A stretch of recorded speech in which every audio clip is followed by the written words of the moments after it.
Welcome into the Tri-Oval Office post-Bristol edition. Grant, how are you doing this evening?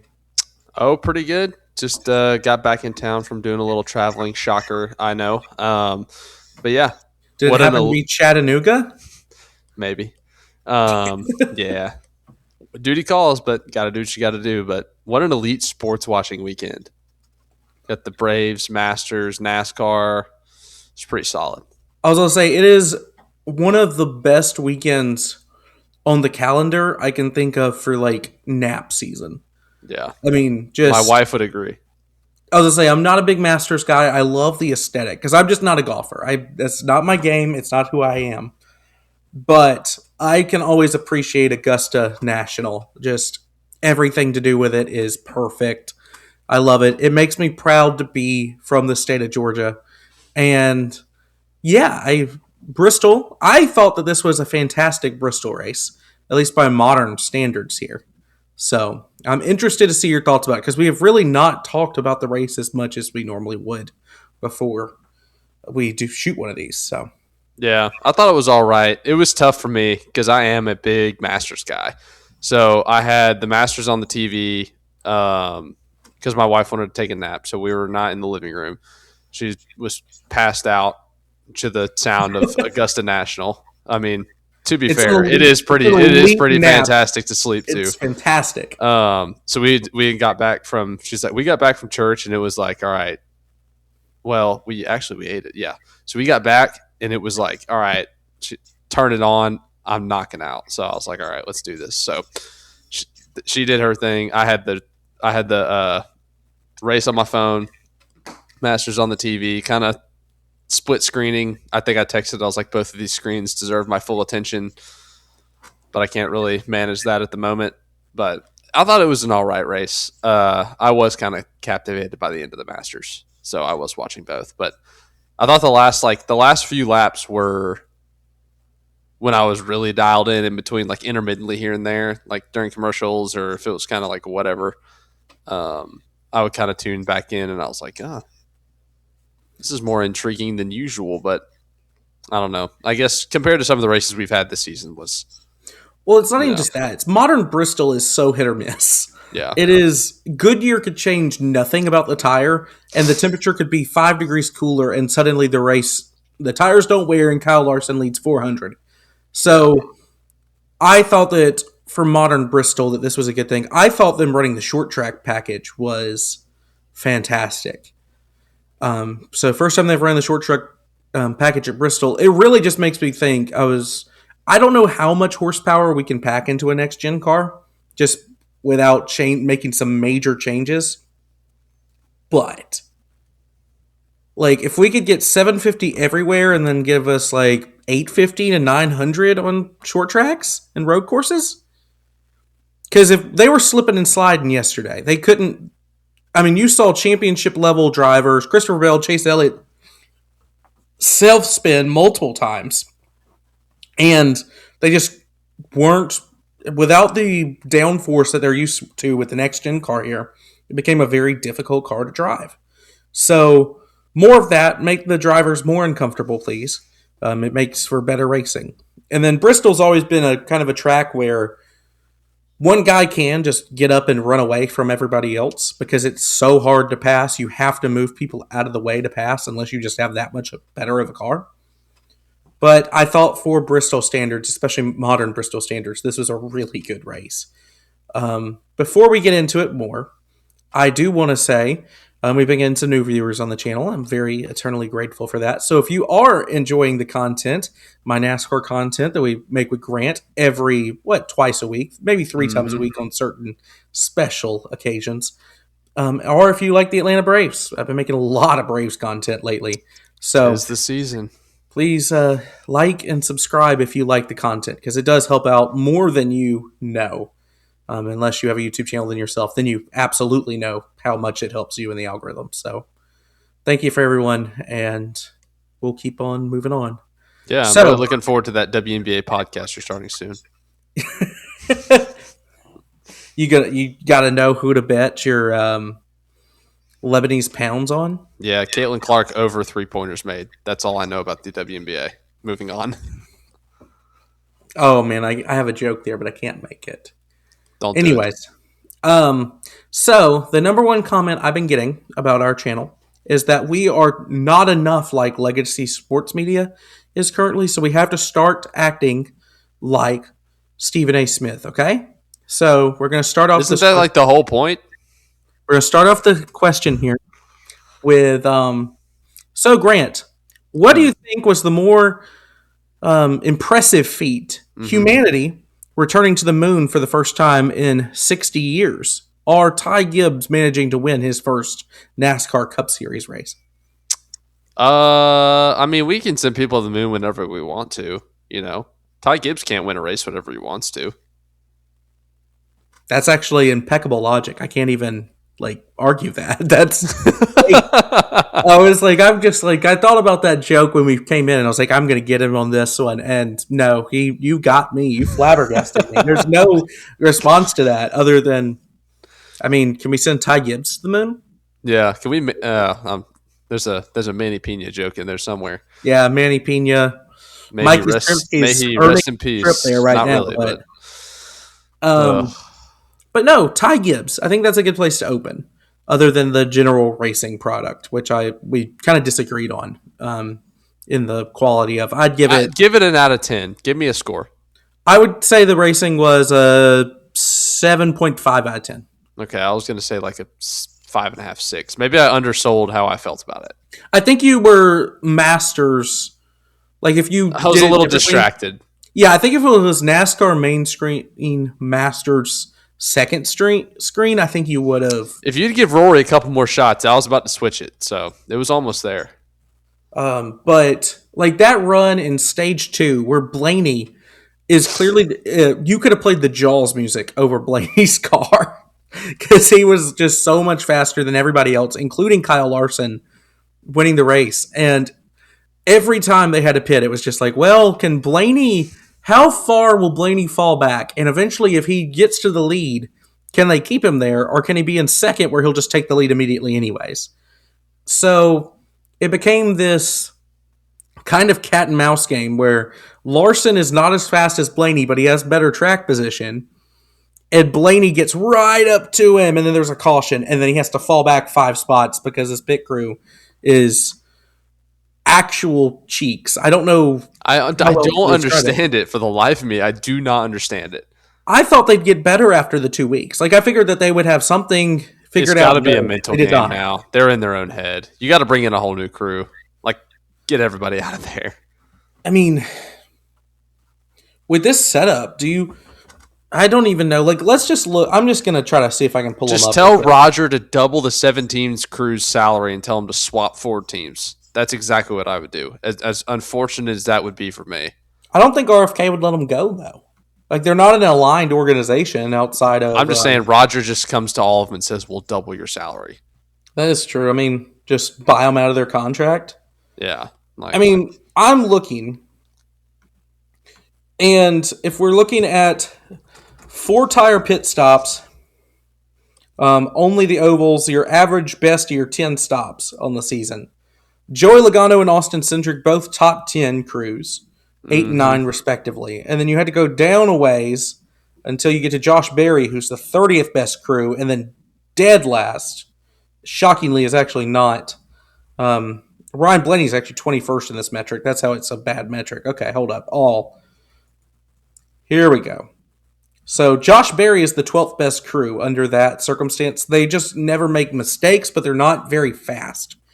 If that makes sense. They're just not the fastest pit crew, but they don't make any mistakes to bring their average down. I'll sacrifice a second to not have a loose wheel twice a race. Yeah, Joey Logano 15th. Austin Cindric is going to be down because they were really bad to start the season, but he was definitely better than that. Austin Cindric 35th. They actually have Ryan Blaney ranked all the way up at 18th. So I don't necessarily know if I think that's true or not. Yeah, so I think that's a flawed metric from fastlap.io. But they did shout out the statistic that he had lost 87 spots on pit road already this season. And this was our 8th race of the year. That's 10 spots a race, basically. Yeah, and that's not including, I don't think, the penalties he's gotten from having to do pass-throughs because of loose wheels or whatever. That's so bad. Was he? I can't remember. Did you say he was worst, or was He there was someone else worst, that was and worst? the second worst in that specific metric was 30 That's spots better. That's what it was. So it was either That's 87 or ridiculous. 67, and I don't think it was 67 because I would have remembered it. Why? So, no reason. Okay, fair. Corey Heim. That's it. Absolutely. I can see your shoulders. I know what you're doing. Huh? I can see your shoulders as you do it underneath the camera. I don't know what you're talking about. This is why I'm going to be stuck at 50 subscribers for the rest of... Oh, don't blame that on me. Don't blame it on me. Oh, man. Blame it on your WNBA podcast. Yeah. The New York Liberty. How do you think they're going to do this year? I don't know. I thought it was I don't know. I was going to make a joke, but I literally know nothing about the WNBA, so I can't even start. So, Is it the New York Liberty or the New York Sirens? Which one of those is a real sports team? New York Liberty sounds like an insurance company. So you think the New York Sirens is a real team and the New York Liberty's not? I'm going to say they're both the team, and you're messing with me. They only have one WNBA team. Oh, I thought you were talking about another sport. I'll go with New York Liberty. That sounds right. Yeah, they're both sports teams. You are correct. One's PWHL, one's WNBA. What is that? Pee Wee Hockey League? Professional Women's Hockey League. Actually, great product. They fight now, which is fun. So that almost makes me want to watch it. So it's a good time. I can't get you to watch the NHL, so I'm not even going to start with women's hockey with you. That's maybe one day. But yeah, I thought that specifically the second stage, but beginning of stage 3 too, Ryan Blaney running down Larson was cinema because he could not. It took him probably 80 laps to pass him, to get him in a good position with lap traffic where they weren't both being blocked. I mean, John Hurt Nemechek almost wrecked Larson in stage 1, really. Yeah, so raced him really hard there. Yeah, just really trying to not cause or to not go down a lap. And it almost ended very poorly. We saw what could happen when you're battling lap traffic in the truck race with Eckes and Heim. But I really thought that Ryan Blaney was going to win this race. I picked Ty Gibbs in our show earlier that week, but I was like, okay, Blaney has the best car. I think Keselowski, if he didn't get spun, might have had something for him on a long run. But even then, it was like Blaney is so fast in both the short run and the long run that the circumstances needed for him to not win today are going to be extreme. Yeah. And I think we got I think the one scenario where he did not win this race. Yeah. That's kind of what from the intermittent look downs, I just kept saying, I was like, man, that 12 car is flying. But it did seem, I did say at the end too, though, just because I would kind of, when there was restarts and into stages and stuff like that, that's when I mostly would pay attention. And I was like, there is no way. I don't care who is on the bottom or who has tires or what. I was like, there is not enough time to pass whoever controls the launch is going to win this race. I genuinely think Ty Gibbs owes Kyle Larson a steak dinner because before who was our final spin? No, that wasn't Chase Elliott. That was Riley Herbst getting Kyle Busch getting his get back on Riley Herbst because they got into it multiple times, which is somewhat ironic actually. But Blaney had Gibbs coming into, I think, turn 2. He got a really good launch out of turn 4, across the start-finish line, and Larson just barely gets to his quarter panel. They touch, and it ruins all of Blaney's momentum. I think if Blaney was the control car on that restart, there's no way Gibbs beats him. I think whoever was the control car on that restart was winning the race. I just don't know. Like, you saw the fastest car on the field with fresh tires versus a guy that hadn't pitted in 100 laps. Well, he took 2 tires. There was a difference. Oh, he took 2 tires. Well, 2. It said 106 laps or whatever till the last, I guess, 4 tires or something like that. But still, always take 2 tires. It's becoming a pattern. Always take two Joe tires. Gibbs Racing finally learned their lesson.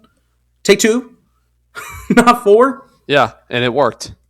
But 40, when Blaney and Larson both passed Hocevar and Briscoe immediately, and it was just Reddick between that shot of Larson, Reddick, and Blaney trying to chase down Ty Gibbs is immaculate. Because it was just like, oh, if you get this, if this is going to be your first win, you are going to earn it against Yeah, you got the Sharks coming for you.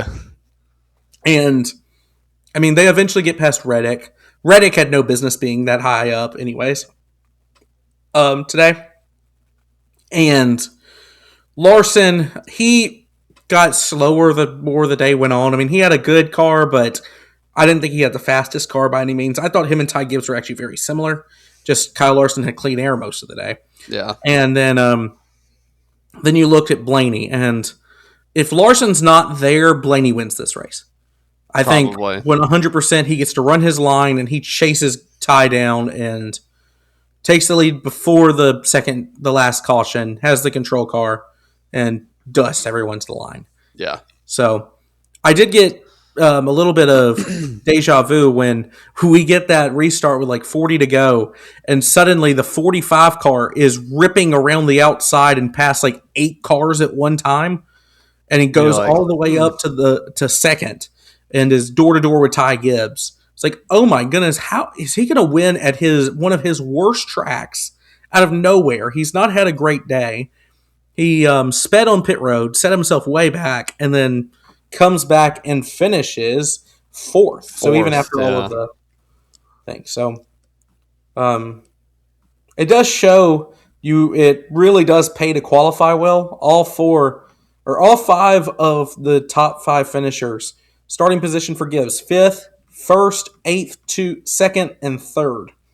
So it pays to qualify well. We're going to ignore 6. And then what about 6th place? Yeah, that was so. We'll talk about Todd Gilliland, and it's not a unique thing to him, but crew chiefs, and I'm surprised more of them didn't do it. Todd Gilliland decided to just not pit and see if he could last till the end. He got bailed out a bit by the 40 to go spin with Chase Elliott, and it allowed him to pit at the same time as the leaders, kept his position. It was hard to pass anyways. So if I can get up there, it's really hard to shuffle me back. Yeah. And Josh Berry did that stunt. He picked up stage points because of it in leading stage 2. He finished off the pace a little bit, but a very good day for Todd Gilliland and needed. It was kind of funny because we both had a Spire driver or you had a Spire driver and I had a front row driver, and we just picked the wrong ones. Very wrong ones. Yep. I'm looking back again, and I was like, where is... I was going to say, Zane Smith was running like 10th in stage 2 at one point. And I was like, okay, Gibbs is 3rd and Smith is 10th. This is a nice race for me. And then, yeah, did not end that way. But like Noah Gragson, like this was a good race for front row in general. I don't think people are going to bring that up, but I thought like Zane Smith top 20, Noah Gragson ran top 15 for a majority of this race before I don't even know how he got bumped down to 26th, but he finished better than Christopher Bale did. So, hey, there's that. I've been talking a lot. What do you want to talk about? The one thing I was looking at, I was like, wow, just Todd Gilliland. That was, yeah, I don't know why more people don't do that, especially with how hard, once you kind of get into the rhythm, how difficult it can be to pass. Well, because there was just so many green flag runs. Like, there were a lot of long-ish green flag runs, like 80-ish laps, 100-ish laps, and then a caution to kind of bring the field together. Everyone pits. There were very few cars on the lead lap. So, like, I mean, I think we finished with... Let's see. One thing I'll bring up, there is a noticeably small amount, yet again, Chevys in the top 15. I did want to talk about that. It is slap loaded with Toyotas and Fords. I don't even. It's like I didn't even realize it's a Chevy issue. Like, but like if I'm a Trackhouse fan and people are calling them Tractor House, which I think is totally accurate right now because That's so funny. it's so bad. They have your cars are just really bad on Saturdays for the most part, and then Sundays like they can kind of claw their way back into it. They did not have that going for them. Chastain started fifth, or excuse me, sixth. He finished 20th. He got stage points in stage one, was competing there in stage two, and then stage three fell off the face of the earth. In a beautiful car, It looked phenomenal. fish car. But I don't know if it's a Chevy body thing.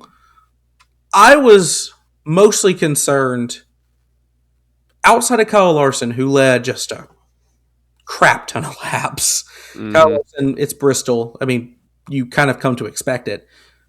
Yeah, he could be driving a Trackhouse car and he'd still put it there. Yeah. All three Hendrick cars besides Larson just didn't show up. But Byron had to replace a part the night before. I think it was a steering assembly, they said. Steering column, yeah. Yeah, had to start in the back, went down a lap on the first run, and just never recovered. Chase Elliott self-spun, but he was never a factor in this. He only finished one lap down, which is kind of crazy. I would have definitely guessed more laps because he was running 20th, 25th all day. Never really had speed. Bowman was caught up in the back, got involved when SVG decided to self-spin by going too low in the exit of a corner. So, and took out Bowman and a few others. So, you know who was in that? Todd Gilliland. Oh my goodness, yes he was. He just barely. Yeah, he was on the back end of it, but he was in it technically. And he finished sixth. Barely made contact there. Yes, he was. So no. That's why I was shocked because that was kind of when I looked down. I was like, "Oh my gosh!" And then I looked down again. And I was like, "Wait, what? How is that possible?" But Christopher Bell, for example, he sped on pit road, and he had a really good first stage of this race. He was he had the best car in the field. I thought in the first stage he may have been faster than Blaney. I was gonna say it was him and Larson and Blaney. Yeah, and they were slicing and dicing. Car. And then he sped on pit road, put himself on the back, and puts himself on the wall in today, basically. You're down a few laps at that point. You're not getting them back at Bristol.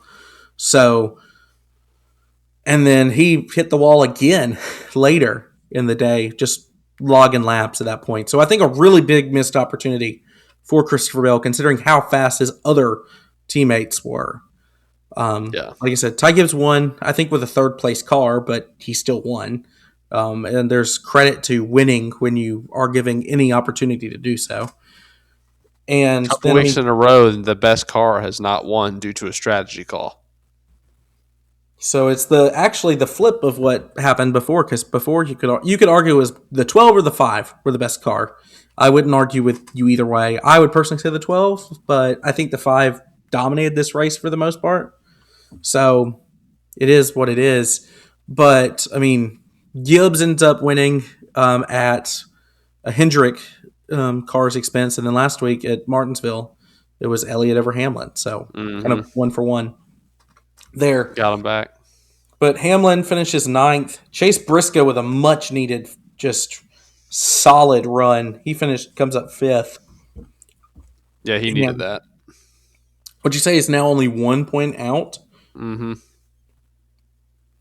So, there was a lot that happened in this race, but there was it was a lot of just lap by lap, barely reeling somebody in, catch lap traffic, and then you can maybe do something with them.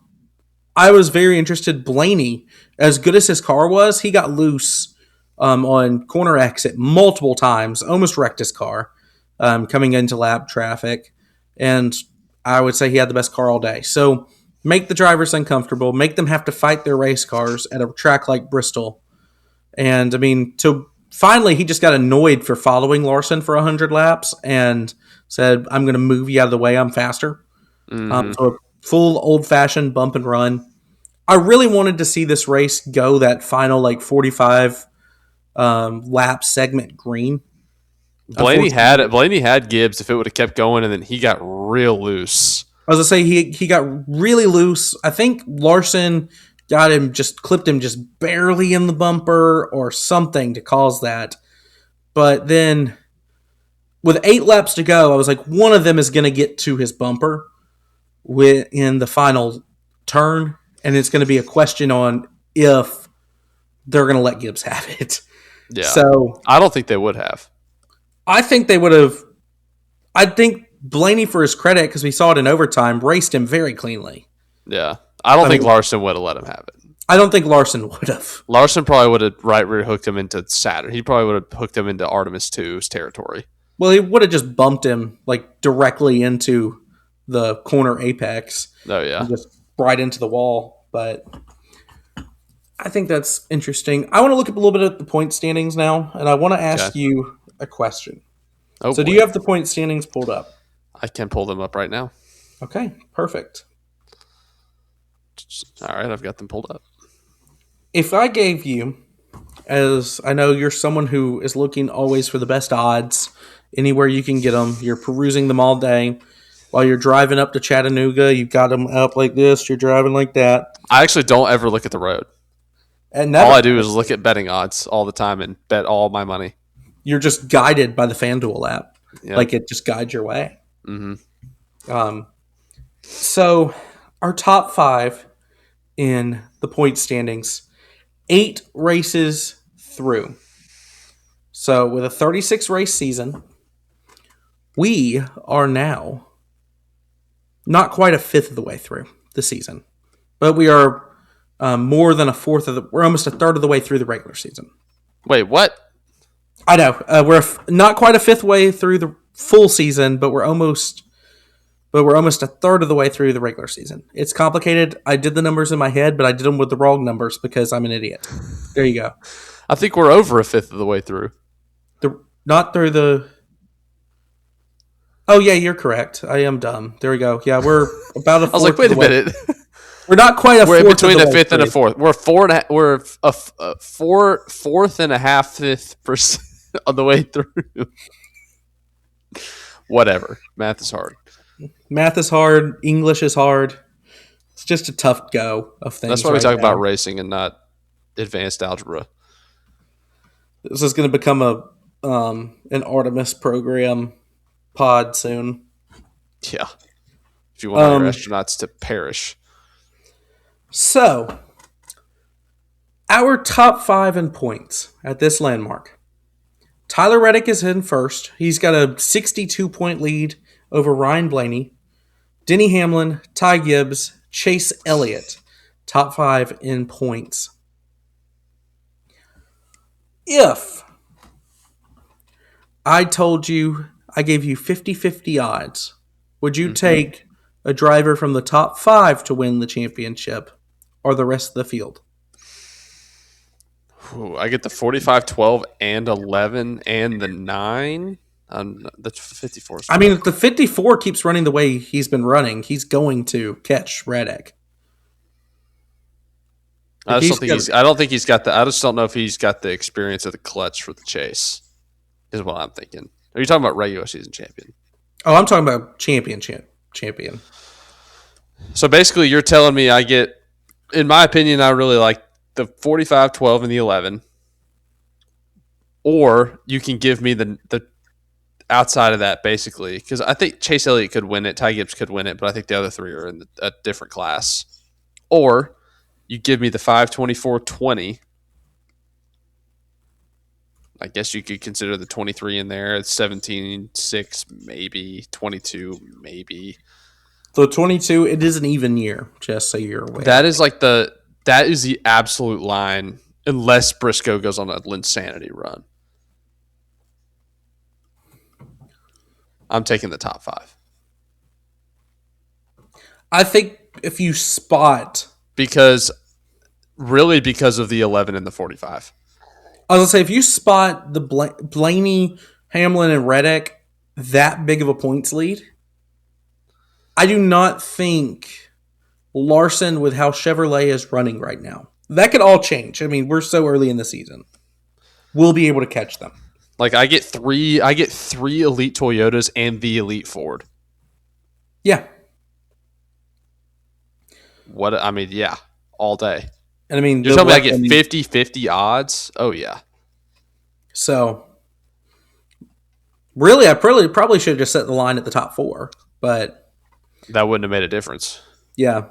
So okay. Chase Elliott wasn't making that difference for me because then it's like, okay, I get 3 like middle top tier running Hendrick cars that have shown me nothing.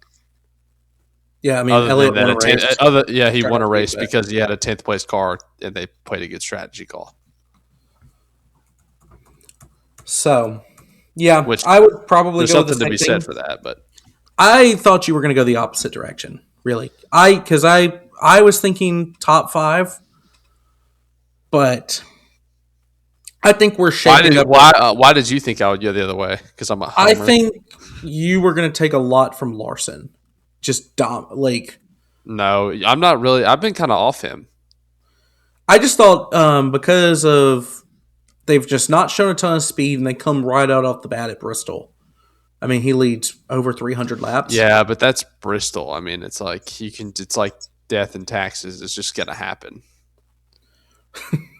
So that's actually exactly what Benjamin Franklin said.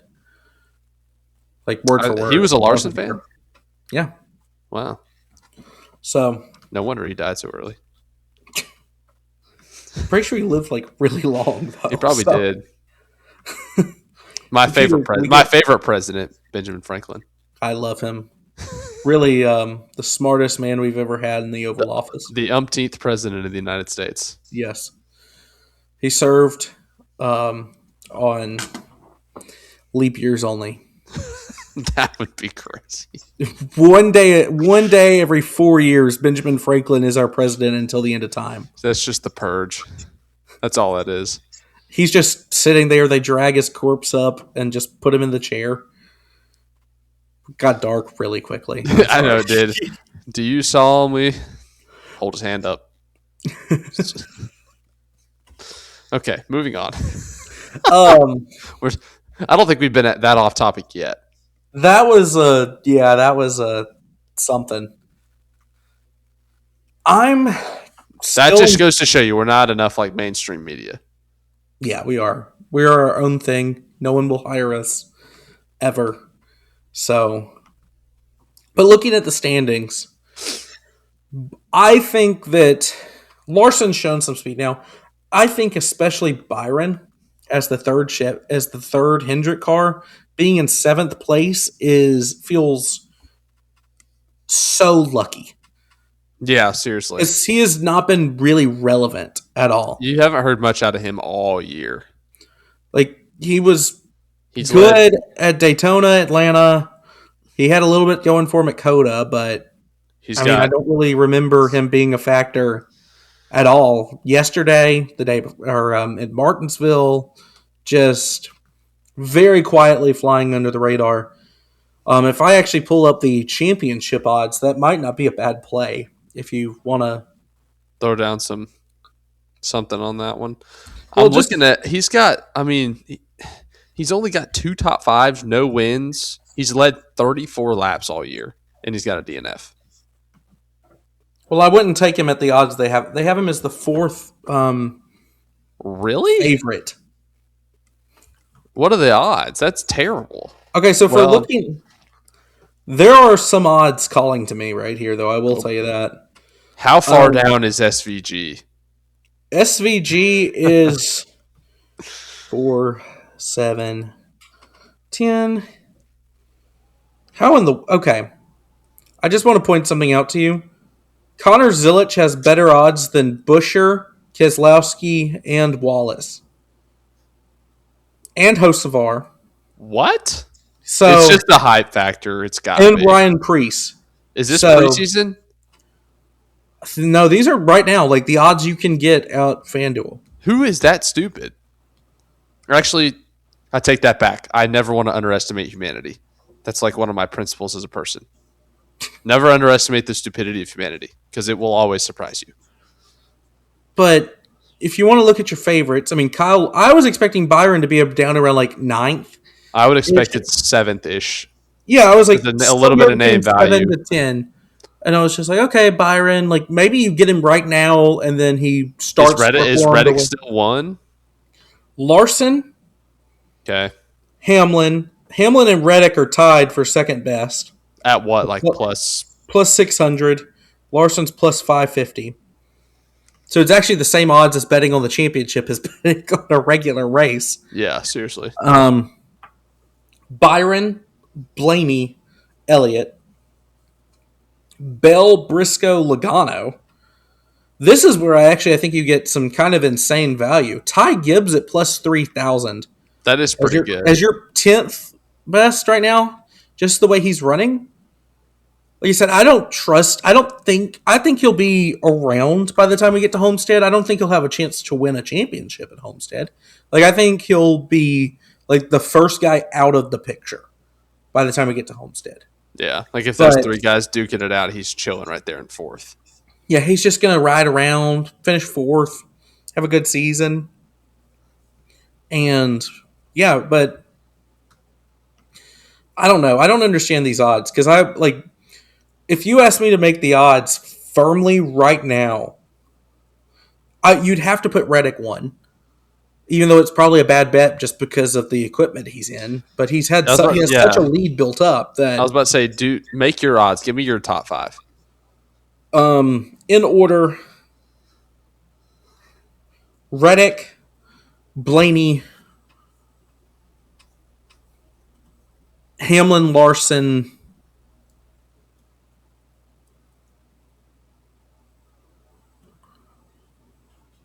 Elliott. My top 4 would be the same, except a different order. I'm undecided. It would be Reddick, Hamlin, Blaney, Larson, and then I'm undecided on my 5th. I think there's a very clear top. I think there's a very clear top 3. And I was about to say Larson just feels like a shoe-in just because of his name, and that just kind of just is carrying a little bit of weight because I haven't been uberly impressed. But Bell and Briscoe have kind of let me down to start the year. Yes.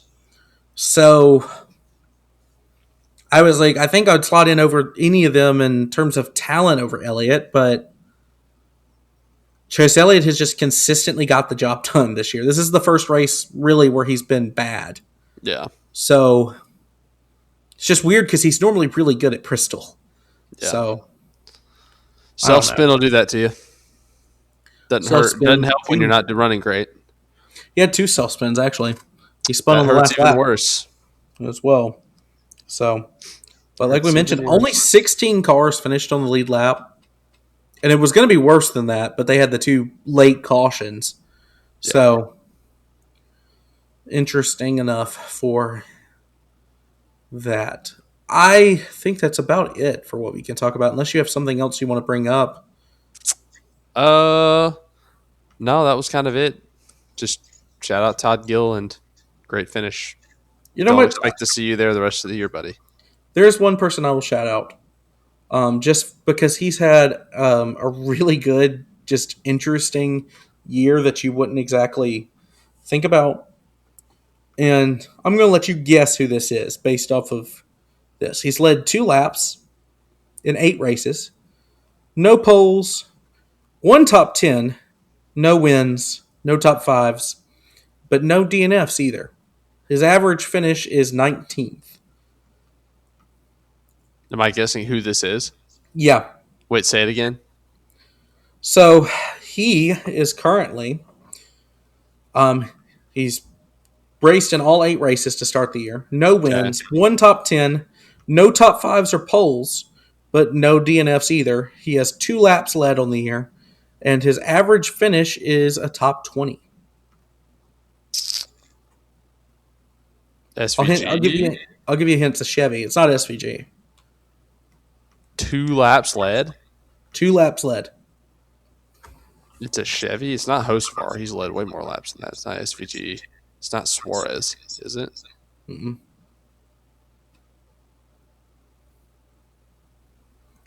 Allmendinger?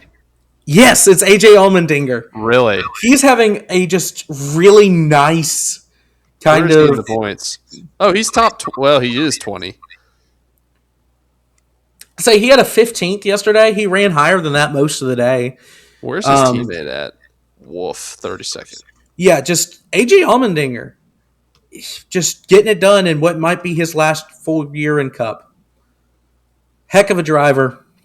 One of the most underrated drivers, I think, in this era of NASCAR because he only has the 2 wins. He's kind of thought of as a road course guy, but Mm-hmm. I mean, he's good at the ovals.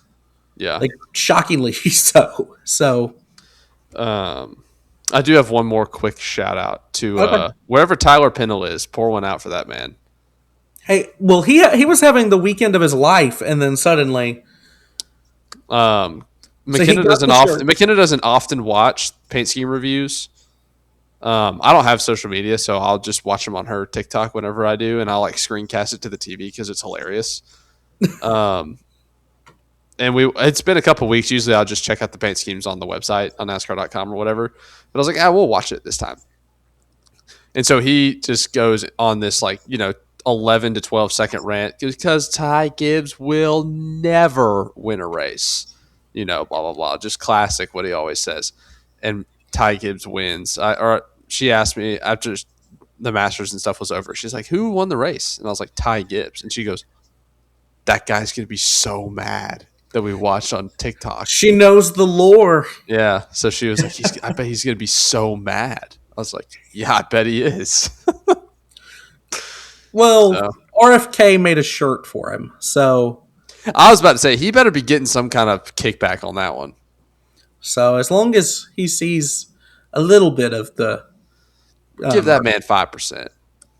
I mean, it's worth it at that point. 100%. He had Chris You're overcharging for him anyways. So yeah, I almost bought one that I didn't. So I think he deserves at least 5%.